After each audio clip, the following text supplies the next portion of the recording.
If the dollar keeps losing value, is saving money even worth it anymore? I mean, think about it. If inflation creeps in so we can't buy as much, does it make sense to just put the money away? This is a great question. And it kind of feels a little bit like trying to fill up a leaky bucket. And the only way to do it is hope that there's rain to have enough water to go in to overpower the leaks, doesn't it? So here's the thing.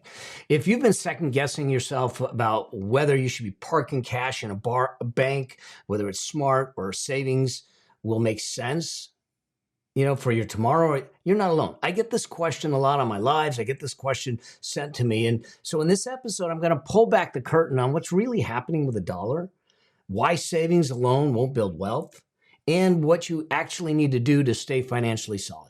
This is Building Your Money Machine, where we teach you how to master your money, eliminate financial stress so you can live a life of choice. Think of it as a dose of financial truths with a side of sarcasm and a whole lot of heart. And I'm Mel Abraham, and after 30 plus years as a CPA, an advisor, a money mentor, and someone who's seen markets go sideways more times than I can count, I can tell you this moment matters. But don't panic. Panic never built a money machine. A plan did. So today I'm going to show you how to protect your savings, how to grow your wealth and thrive, even if the dollar keeps shrinking like your favorite t-shirt in a hot dryer. Let's do this. Are you worried that your savings won't be enough? Is the dollar collapsing? Should you even bother savings anymore? So let's break this down for you, because I think this is an important question that's on people's minds, because we get a chance to have this conversation over and over again. And we hear it in the media and the social media, and people saying, well, cash is trash. And why would you put it even in a high yield savings account? You're only getting 4%. Well, let's start by going back and understanding what is actually happening with the dollar. What is inflation? What you can do to protect it? Because inflation is part of the journey. It is part of our journey. It is not something that is ever going to be just at zero. So we want to understand that. Here's what inflation is. It's basically saying that tomorrow things will cost more. I mean, that's really it. If you look at it, since 1950, the dollar has lost 90% of its value. Think about this. In 1970, a dollar bought a gallon of gas. Now it takes $4 or more to buy a gallon of gas, okay? Huge.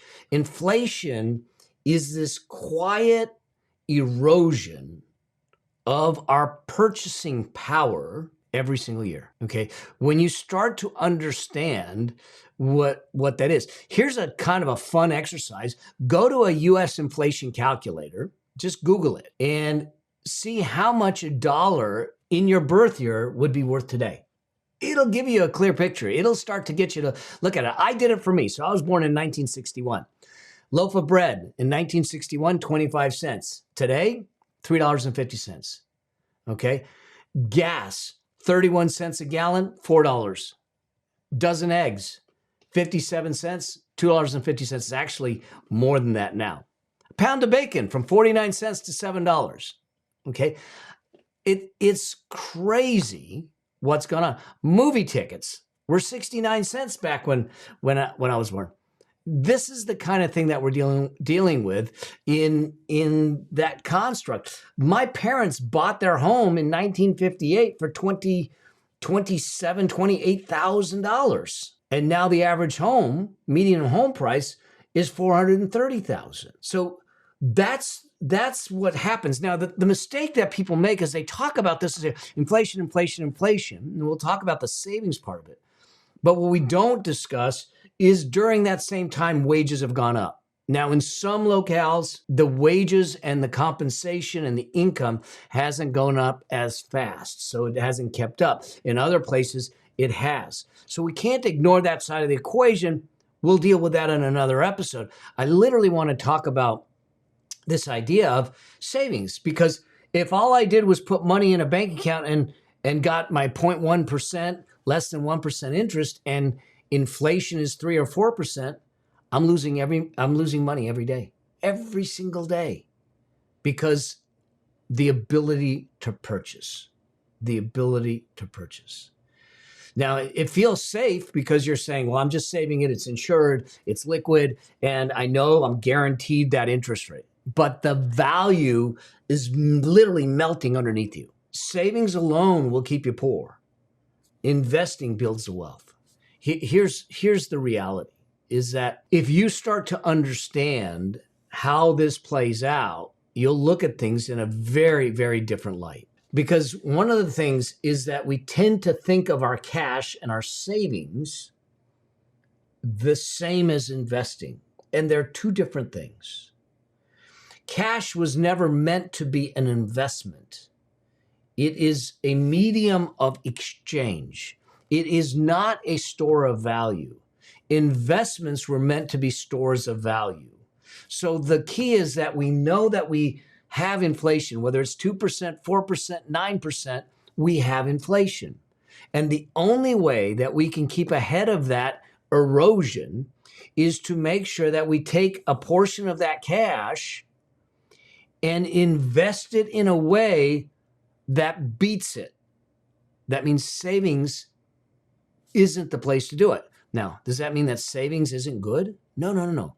Savings still has a role. Savings still has a place. When we look at the wealth priority ladder, we talk about the comfort fund and we talk about the peace of mind fund, the emergency fund. The foundation, those two first phases of the wealth priority ladder, is the foundation of an unshakable foundation of building wealth. Here's what we need to do, is that having the cash for the current expenses is meant to keep us from going into a chasm if life happens or when life happens or something unexpected happens. It's to deal with emergencies so we don't have to go into debt. And so it has a purpose, but its purpose isn't to build wealth. Its purpose is to protect the wealth you're building. So beyond your short-term needs, beyond your emergency fund, beyond that peace of mind fund, those first two phases of the wealth priority ladder, now we have to look at how we deploy that cash differently, because the savings is meant for that emergency fund. It's meant for the peace of mind fund and short-term goals. Maybe I'm going to buy a house and I need the down payment in the next 2 years. Short-term goals, I'm going to say, is 3 to 5 years, okay, or less, because the savings becomes the oxygen. Okay, you need just enough to breathe, but too much will keep you stuck in the tank. You just can't do it. All right. So here's the thing to do in this context. I want you to spend the time to look at your monthly expenses. Let's figure out what it is so you can get the right amount in your peace of mind fund. You can get the right amount in your emergency fund to make it happen. Now, people will say, 3 to 6 months. I say 9 to 18 months. But let's start with 3 to 6 months. Let's get there and we'll slowly build it.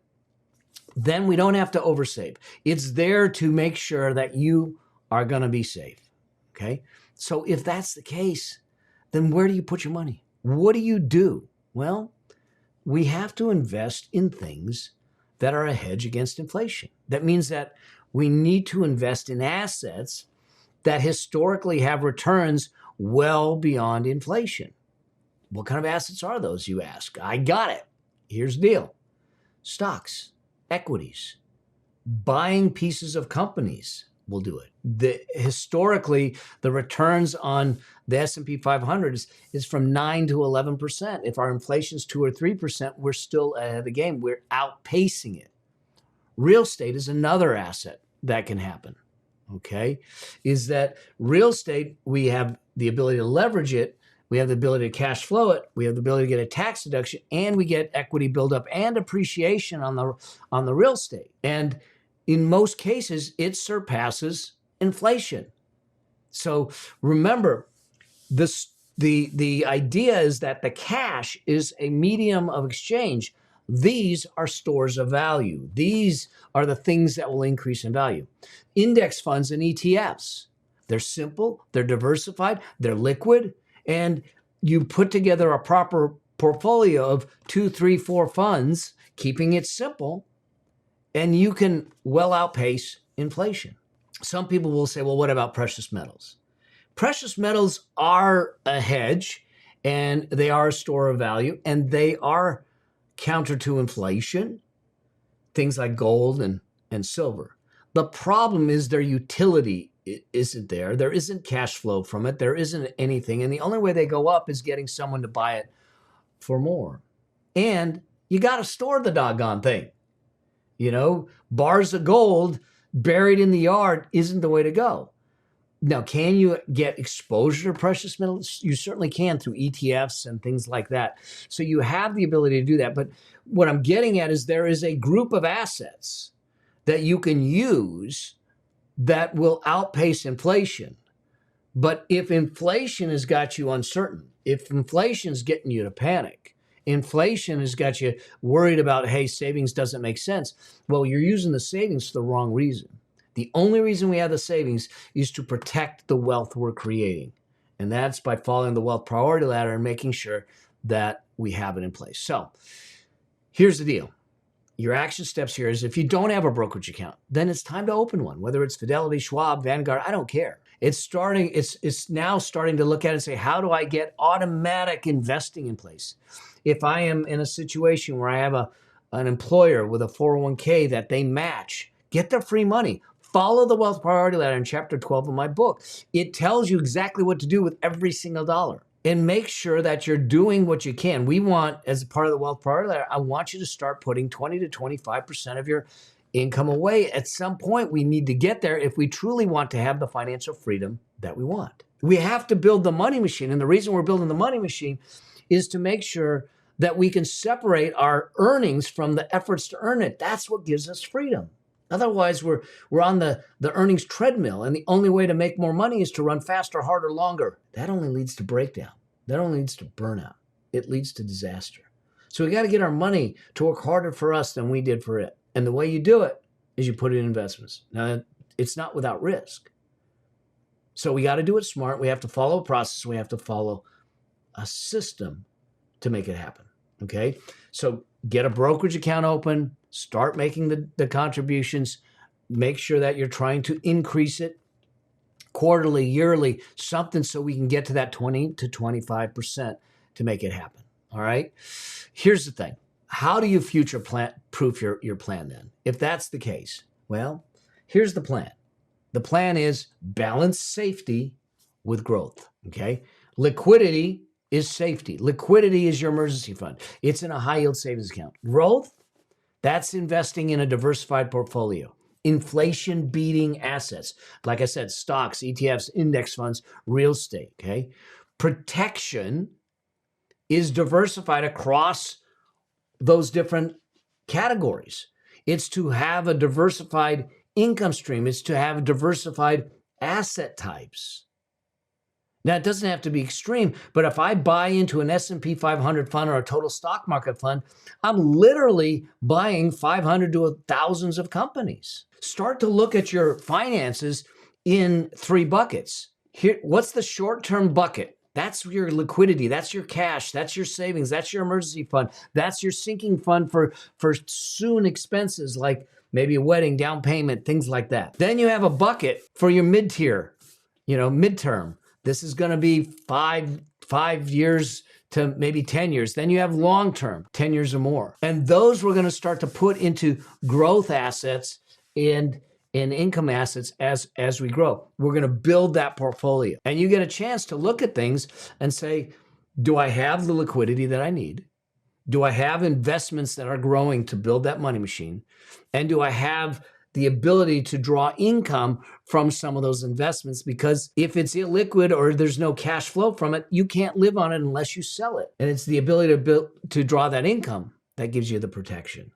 So we want to start to create a more balanced approach, okay?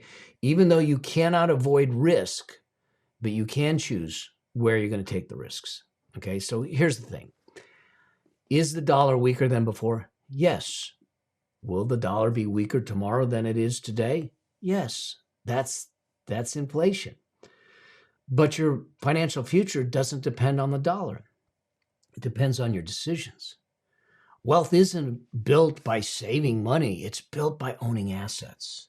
It's built by creating the money machine. It's built by doing that. This was the lesson that I got when my son drew that picture of me at 6 years old. The realization that I needed a machine that generated cash flow so I could live the life that I wanted, and a life of choice, so I could buy back my time. So it's time to own assets. Okay.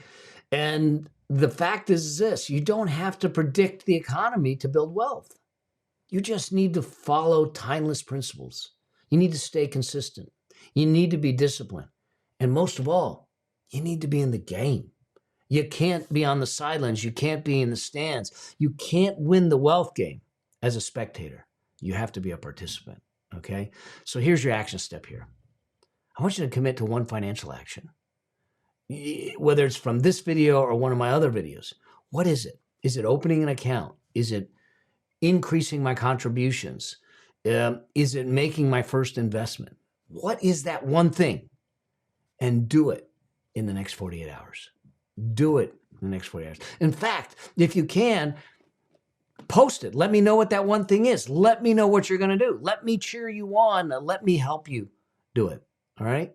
In the meantime, do me a favor. Subscribe to the channel. Let me know what you got out of this. Because here's the thing. Yeah, the economy goes up and down. The dollar, it gets eroded by inflation. The dollar can be eroded by printing money, all the things that we don't control. But what we do control is our choices, our decisions, and our behaviors.